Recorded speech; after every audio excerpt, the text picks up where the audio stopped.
오늘 예수님의 기도라는 제목으로 함께 말씀 나누겠습니다. 인생은 고난이 있습니다. 그래서 옆 종교 붓다는 인생을 고해, 즉 고통의 바다라고 이야기했습니다.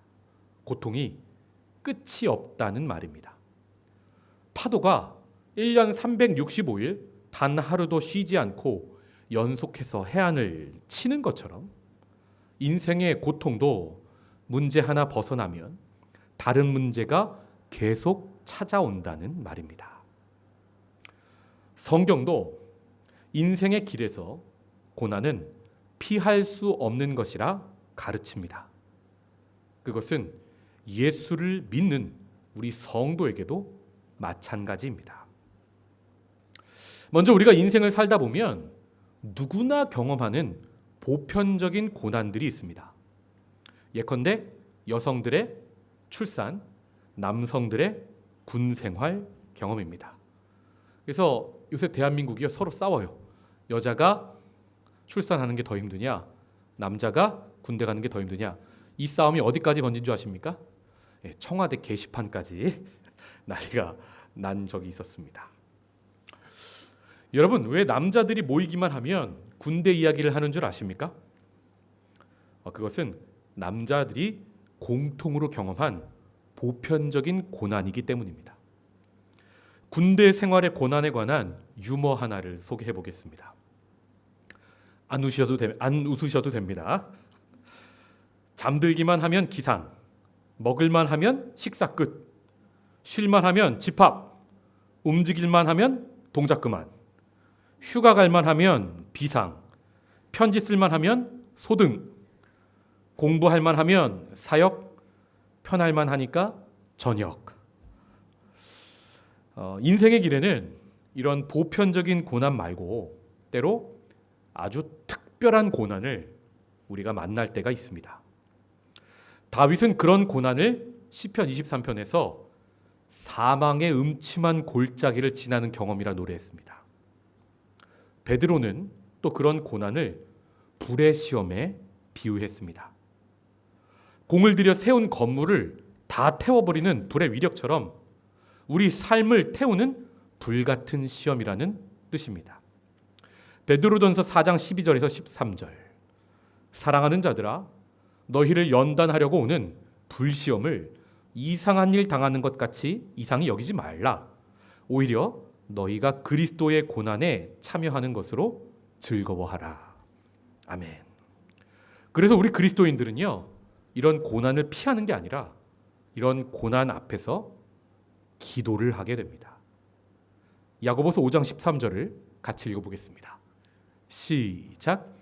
너희 중에 고난당하는 자가 있느냐? 그는 기도할 것이요. 즐거워하는 자가 있느냐? 그는 찬송할지니라. 아멘.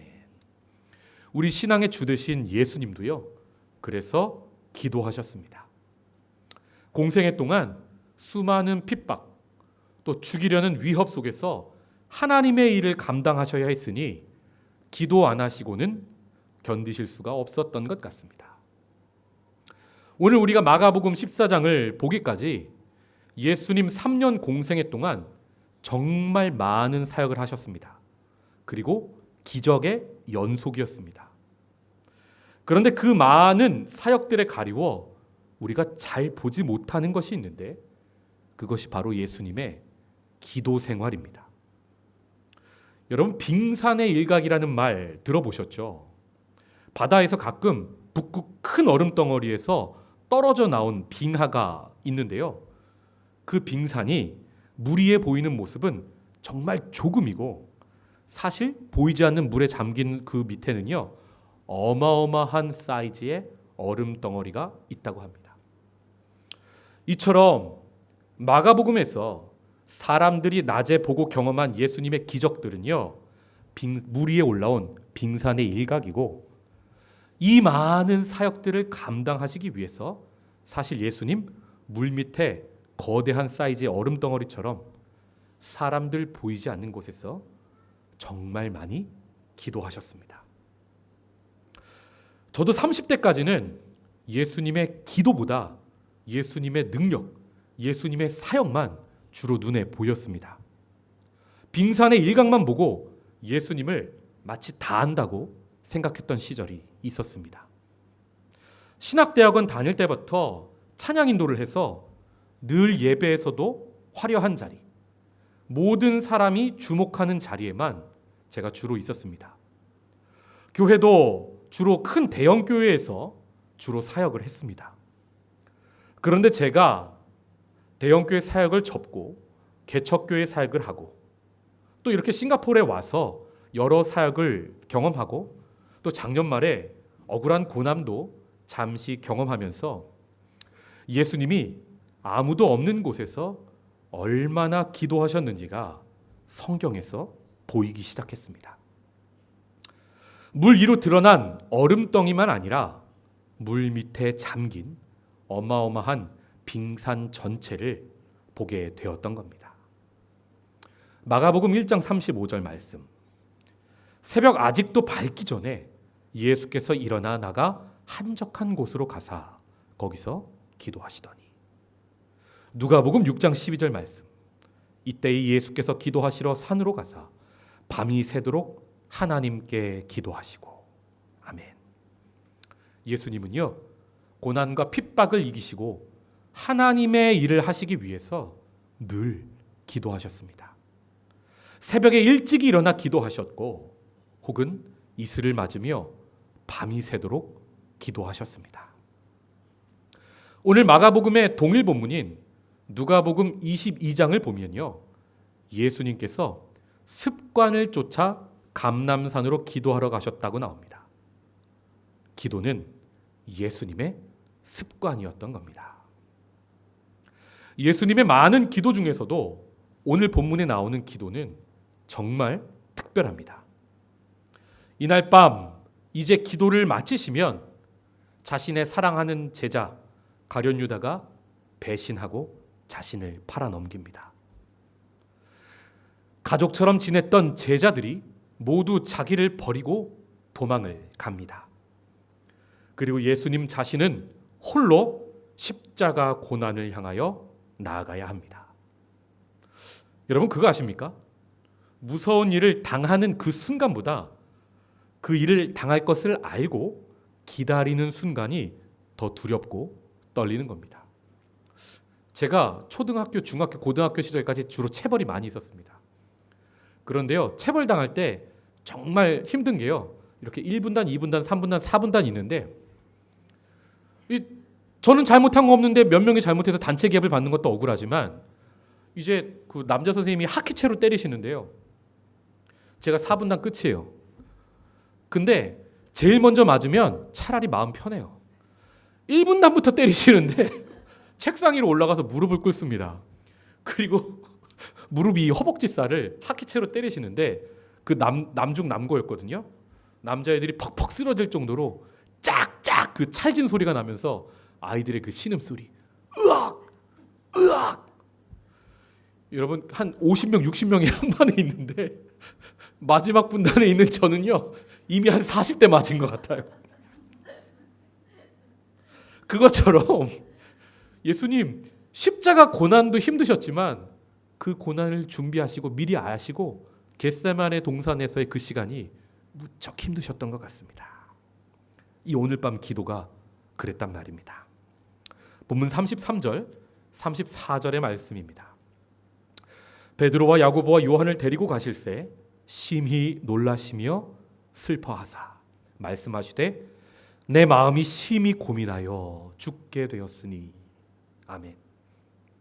어떤 분들은 이 말씀을 보고요, 예수님이 지금 너무 나약한 모습을 보인다고 오해하곤 합니다. 여러분 베드로가 순교할 때 어떻게 죽은지를 아시죠? 담대하게 나를 십자가에 거꾸로 못 박아 주십시오 하고 순교했습니다. 스데반 집사도 순교할 때 주 예수여 내 영혼을 받으시옵소서라고 담대하게 기도합니다. 그런데 오늘 본문의 예수님의 이런 모습이요, 그 사람들과 다르게 너무 담대하지 못한 것 아니냐는 겁니다. 여러분 어떻게 생각하십니까? 예수님 지금 간이 작으셔서 쪼르신 것 같습니까? 이것은요 우리가 예수님의 십자가 고난을 절대로 인간은 이해할 수 없기 때문입니다. 예수님의 십자가 고난을 가장 잘 그렸다고 평가받는 영화가 멜 깁슨의 패션 오브 크라이스트죠. 여러분, 이 영화가 매우 잘 만든 영화는 맞는데 한 가지 큰 실수를 했습니다. 그게 뭐냐면요, 영화가 너무 지나치게 예수님의 육체적 고통에만 초점을 맞추고 있다는 사실입니다. 그래서 우리 사람들은요, 고난 주간에 주로 뭐 하십니까? 예수님의 십자가 고통 묵상하시죠. 제가 초등학교 때요, 여름 성경학교 하면 앞에서 전도사님이 그렇게 회개해야 천국 간다는 거예요. 지금 기도할 때 눈물 흘려야 천국 간대요. 그래서요, 제가 잘못한 거 막 떠올리는데 눈물이 안 나요. 제가 언제 주로 눈물이 나는 줄 아십니까? 예수님이 내가 잘못한 것 때문에 십자가에서 아프셨다고 생각하니까 그렇게 눈물이 나더라고요. 우리 사람은요, 그렇게 자연스럽게 십자가의 육체적 고통에만 집중합니다. 그런데 예수님이 지금 겟세마네 동산에서 두려워하시는 건 그런 육체적 차원의 고통이 아닙니다. 예수님이 먼저 괴로워하고 계신 것은요, 육체적 고통을 훨씬 뛰어넘는 마음의 고통이 있습니다. 자신이 사랑하는 사람들이 모두 자신을 등지고 떠나는 겁니다. 사랑하는 모든 관계가 끊어지는 아픔이 정말로 큰 겁니다.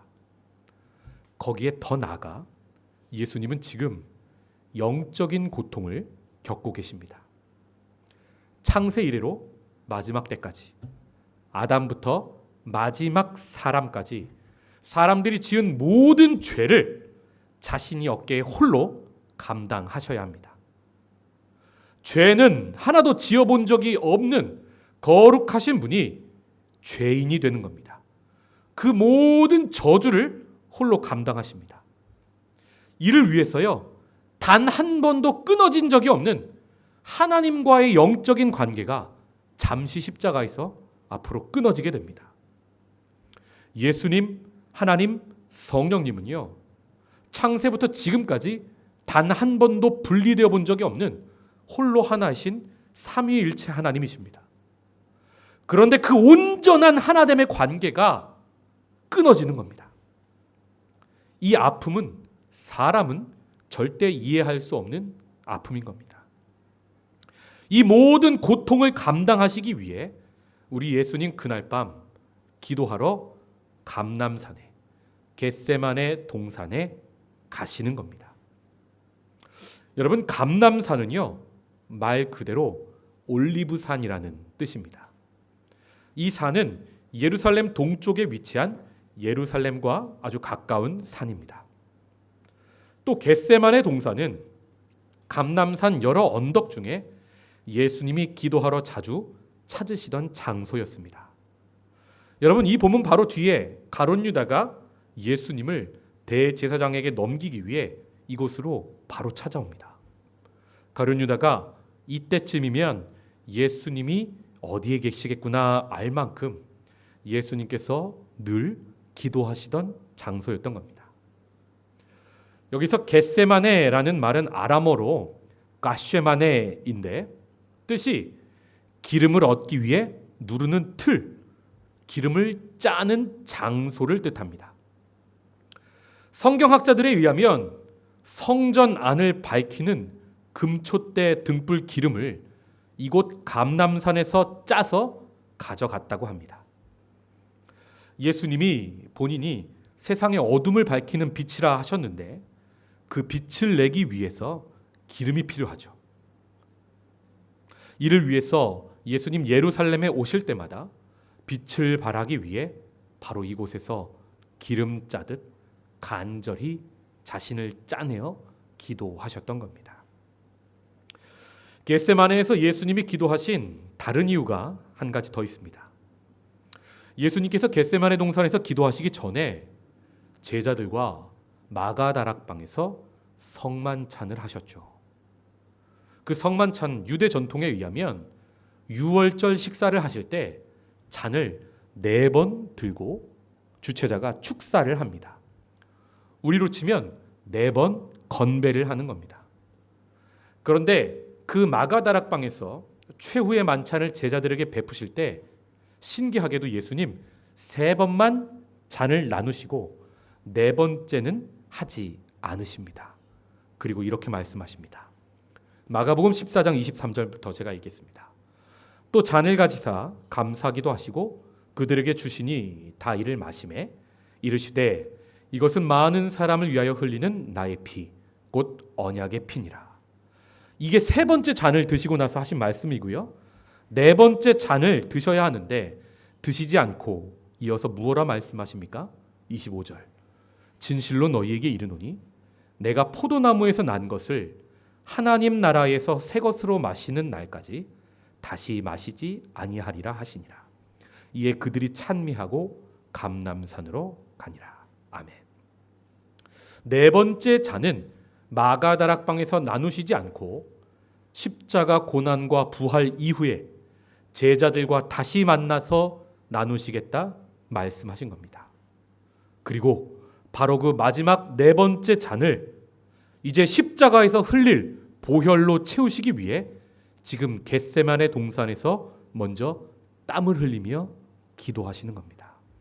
본문 36절 말씀을 같이 읽어보겠습니다. 시작. 이르시되 아빠 아버지여 아버지께는 모든 것이 가능하오니 이 잔을 내게서 옮기시옵소서.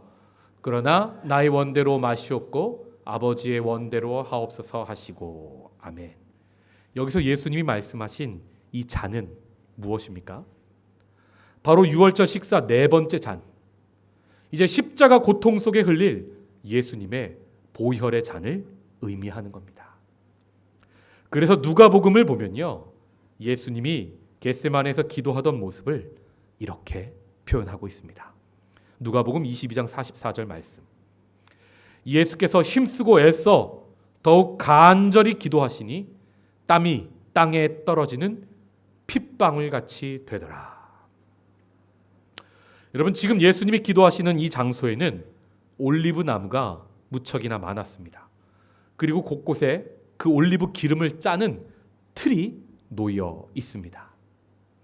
예수님은 바로 그곳에서 온 인류를 구원하시기 위해 피를 짜내며 가쉐마네 하시면서 기도하신 겁니다. 기도를 통해 마지막 잔을, 언약의 잔을 자신의 피로 채우고 계신 겁니다. 성도 여러분, 고난을 이기고 사명 감당하기 위해서 우리도 해야 할 일이 무엇입니까? 바로 기도하는 것입니다. 겟세마네 동산의 기도가 없으면 골고다 언덕의 사명 감당, 십자가도 없는 겁니다. 이날 밤 제자들은요, 왜 예수님을 다 버리고 십자가 앞에서 도망을 쳤습니까? 기도하지 않았기 때문입니다. 겟세마네의 기도가 없으면 기도에 실패하니까 제자들이 십자가도 실패하는 겁니다. 그래서 예수님 제자들에게 이렇게 말씀하십니다. 본문 37절의 말씀을 같이 읽겠습니다. 시작. 돌아오사 제자들이 자는 것을 보시고 베드로에게 말씀하시되 시몬아 자느냐 네가 1시간도 깨어 있을 수 없더냐. 아멘. 닥쳐오는 특별한 고난 앞에서 제자들은요 1시간도 깨어 있을 수 없었습니다. 여러분, 기도는 습관이고 훈련입니다. 평소에 깨어 기도하지 않으면 힘든 시간이 닥칠 때 절대로 기도가 나오지 않습니다. 제자들은 평소에 기도하지 않았기 때문에 그날 밤 아주 깊은 잠에 빠져듭니다. 마음은 아무리 원이로되 육신이 말을 듣지 않고 눈꺼풀이 무거워 계속 잠기는 겁니다. 실제로 성도들 중에 5분만 기도하시면 기도할 거리가 없어서 딴 생각이 든다고 말씀하시는 분들이 종종 있습니다. 그건 바로 몰입하는 기도가 습관이 되어 있지 못한 것입니다. 그러나 예수님에게 기도는 거룩한 습관이셨습니다. 그날 밤 예수님은 십자가를 앞두고 처음으로 기도하고자 겟세마네 동산을 찾으신 것이 아니라 거기서 기도하시는 일은 예수님의 일상 습관이었던 겁니다. 사람들이 깊이 잠든 그 밤, 심지어 사랑하는 제자들도 예수님을 이해하지 못하고 자던 그 밤, 예수님은 홀로 깨어 3번이나 피를 짜내듯 기도하십니다. 그리고 십자가에서 사망 권세를 이기시기 전 기도로 먼저 이기십니다. 본문 35절 말씀. 조금 나아가사 땅에 엎드려 될 수 있는 대로 이때가 자기에게서 지나가기를 구하여 이르시되 아버지여, 아버지께는 모든 것이 가능하오니 이 잔을 내게서 옮기시옵소서. 그러나 나의 원대로 마시옵고 아버지의 원대로 하옵소서. 아멘. 여러분, 예수님도요 자유의지가 있습니다. 이 고난을 피하는 길을 선택할 자유가 있다는 말입니다. 그런데 예수님은 기도하며 하나님의 뜻을, 하나님의 원을 이루는 길을 택하십니다. 위대한 설교가 조지 트루엣은 이렇게 말합니다. 가장 위대한 지식은 하나님의 뜻을 아는 것이고 가장 위대한 성취는 하나님의 뜻을 행하는 일이다. 아멘. 그러므로 가장 위대한 기도는 무엇입니까? 하나님의 뜻을 찾는 겁니다. 가장 위대한 삶은 무엇입니까? 하나님의 뜻에 순종하는 삶인 겁니다. 이런 순종이야말로 고난에 대한 가장 완벽한 승리요 극복입니다. 그래서 주기도문이 말하는 가장 중요한 기도 제목이 뜻이 하늘에서 이루어진 것 같이 땅에서도 이루어지이다입니다. 그러나 실제로 우리는 하나님의 뜻보다는 내 뜻대로 모든 것이 이루어지기를 더 소망하며 살아가는 것을 봅니다. 그래서 기도도 내 뜻을 이루어 주세요 하며 기도합니다. 기도에 관한 이런 유머가 있습니다. 어떤 형제가 택시를 탔는데 두 여성 사이에 끼어 앉게 되었습니다. 본인이 이렇게 눈치를 보면서 자세히 보니까 한 자매는 매우 아름답고 한 자매는 매우 안 아름다웠습니다. 근데 그 택시가 총알 택시처럼 빠르게 운전하는 겁니다. 코너를 돌며 몸이 형제가 안 잘생긴 자매 쪽으로 기울 때마다 이 형제가 이렇게 기도했답니다.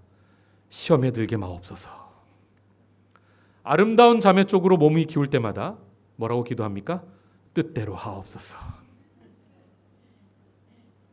여러분, 유머이지만 이것이 우리의 솔직한 모습이란 말입니다. 중요한 일 앞에서 기도해 보겠습니다 하지만 대부분의 경우 내 마음에 끌리는 것을 미리 정해놓고 기도하는 경우가 대부분입니다. 여러분, 연말에요 큰 교회나 작은 교회나 목회자와 리더들이 하는 일이 있어요. 봉사하는 사람을 찾는 겁니다. 그럼요, 목회자가 열심히 기도하고요, 장로님, 권사님, 집사님 일 좀 맡아주세요. 그러면 목회자가 연말에 가장 많이 듣는 소리가 무엇인 줄 아십니까? 기도해 보겠습니다. 마음에 다 정해놓은 거예요. 우리가 그렇게 기도하고 있지는 않느냐는 말입니다. 오늘 예수님은요, 우리와 다르게 자신을 모두 내려놓으시고 아버지의 뜻을 구하고 계십니다. 바로 이 기도의 승리 때문에 십자가도 지실 수 있었고, 바로 그 십자가로 죄의 세력을 이기시고 수많은 생명을 살리실 수 있었던 겁니다. 예수님은 이렇게 자신의 전 인생을 걸고 지금 마지막 밤 하나님께 3번 무릎을 꿇습니다. 기도의 씨름에서 유혹으로부터 승리한 예수님은 그날 밤 자신을 향해 닥쳐오는 고난을 향해 이제 담대히 일어나십니다. 기도에 승리한 사람만이 자신을 향해 닥쳐오는 고난을 두려워하지 않을 수 있는 겁니다.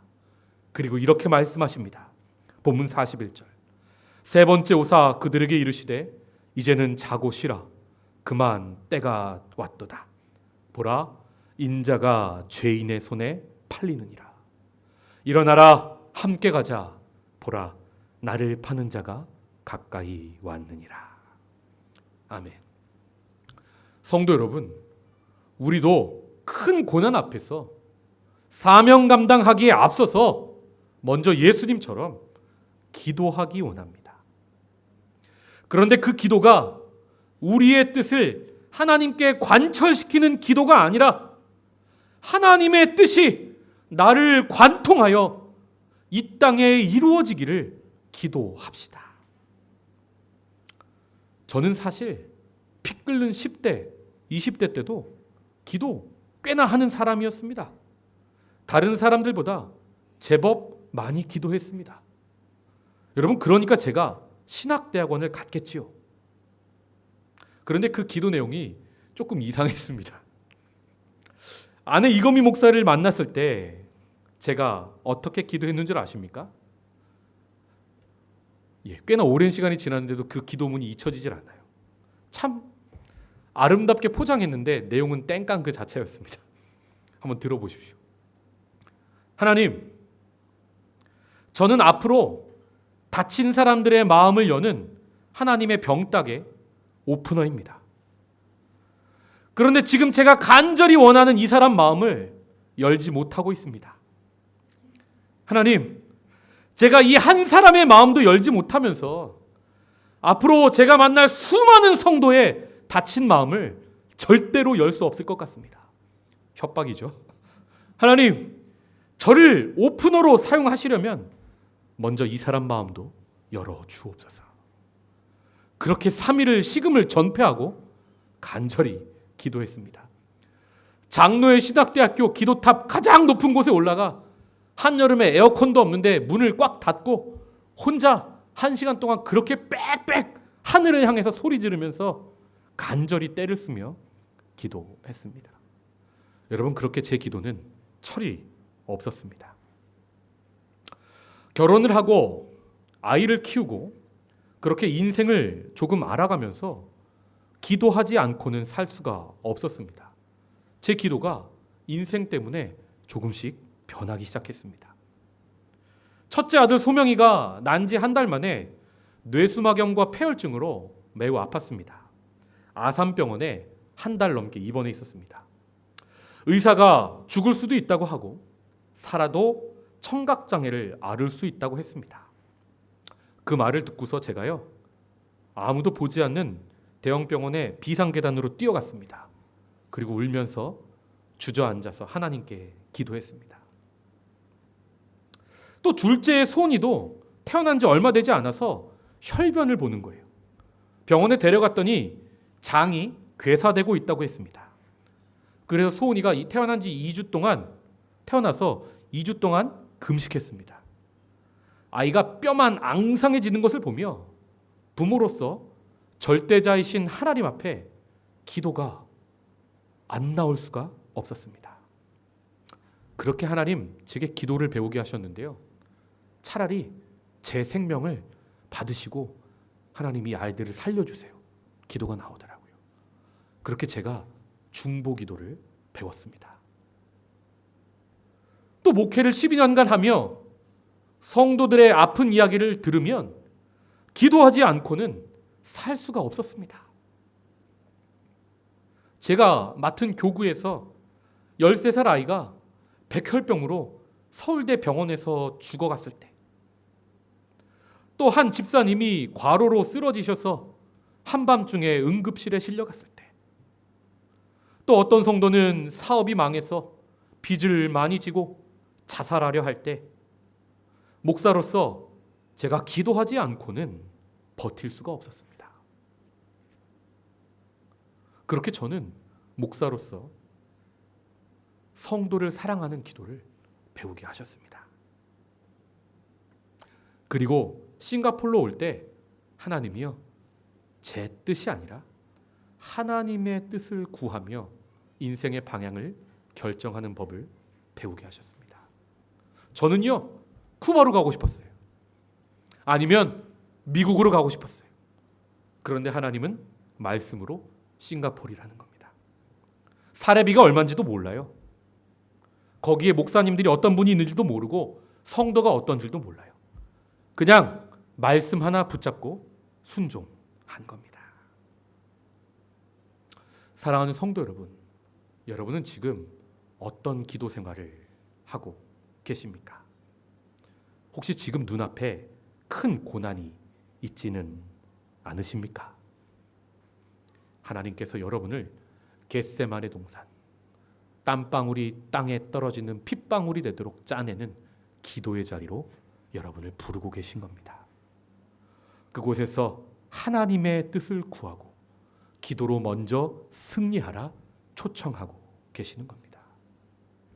우리도 예수님처럼 고난 앞에서 기도할 줄 아는, 하나님의 뜻을 구할 줄 아는 기도하는 성도 되시길 주님의 이름으로 축복합니다. 기도하겠습니다.